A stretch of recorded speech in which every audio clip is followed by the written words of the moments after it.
isda mga master, magandang hapon at dahil may natitira pa akong bulati dito ngayon, napag-isipan ko na magtaan ako ngayon ng kawil. Agad-agad kong niready dito yung aking mga kagamitang pandirigma at sa mga puntong ito ay parang malapit nang sumalop ang adlaw, parang malapit nang magdilim-dilim. Kaya hindi ko na padugi-dugayin ay hanap na ako ng spot dito para magsimulan akong pagpamagdok sa mga kawil. Pag-isipan ko na magtataan ako ng kawil ngayon kasi wala na talaga akong ulam at wala din akong tira pambili ng ulam. Magpupugi at maniningkamot ako sa pagtataan ng kawil para may mahuli tayong isda para hindi yung mga manok sa silingan yung aking mabibirahan. At sana na may makahuli ako talaga ngayon ng isda. At sa mga puntong ito ay kinugihan ko talaga sa pagpinaspas dito sa pagpagdok yung aking mga kawil kasi wala na yung araw, sumalop na yung araw. Kasi baka maabutan ako ng gabi at manggawas yung mga kapri at baka ako'y makasabaan nila kasi kahit gabi na andito pa ako sa sapa nila. At naabot na pala ako sa sagingan at lumingi ako dito, baka may tikbalang dito na nagtatago. Wala pala kaya patuloy ako dito na nakarating na ako sa sapat ng sapang gamay. Nababasa na talaga ang mga singot yung aking likod tungod sa pagdali-dali ko dito. Kaya pag abot sa unahan ay hindi na pinadugay-dugay, inugbuk-ugbukan ko rin. Kaya sa mga oras na ito, ipaningot na talaga ako og taman tungod sa pagdali-dali ko dito para ako'y madali na dito pagkahuman kasi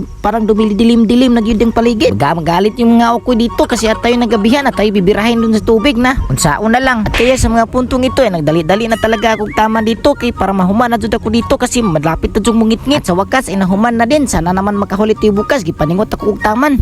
At hindi na pinadugay-dugay ay bumuntag na. At bago tayo magpandaw-pandaw sa aking mga tinataang kawil ay lalawagan ko muna dito yung mga alaga kong sigbin. At hindi na pinadugay-dugay dahil excited na ako magpandaw sa aking kawil. Bumaktas na ko dito at pagtingin ko dito ay bumigla yung ayay zero. Talaga namang sinasalubong ako ng malaking zero. Pero may tsansa pa ako kasi isa pa lang yung napandaw-pandaw ko ngayon. May tsansa pa tayo sa iba. Yung pangalawa ay zero din. Ano na naman ito? Parang dinamalasan na naman ako ngayon ba? At sa pangatlo ay nagkadalislide-slide ako dito sa pagkanaog kasi napakalisod at pagsubay ay wala po. Tatlo na yung nasubay ko ngayon pero wala pa talaga tayong huli. At pagtingin ko sa pang-apat ay sus, wala gihapong huli po. At nahipos ko na rin po yung pang-lima at may pupuntahan tayo doon. Yung sa panggamay pupuntahan natin kasi may tinaan pa rin tayo doon man po. At may tumingog dito na halas kaya pinaspasan ko. Parang excited ako at pag abot ko sa panggamay ay dito na zero man po duroy. Agad-agad ko na lang nahinipos at tinitsa ko dito sa aking mga kawil. At sa mga puntong ito ay bigla nang kumislaot yung aking nawong. Naghinuktot at nagtanga na ako dito kasi naguguol na ako kasi wala dito pa talaga akong nakuha. Malapit nang maghipos yung aking mga kawil. Kaya hindi na pinadugay-dugay ay natapos na rin tayo magpandaw-pandaw sa ating mga kawil at ito na yung lahat kaya nang humilak na ako dito kasi walang nakuha.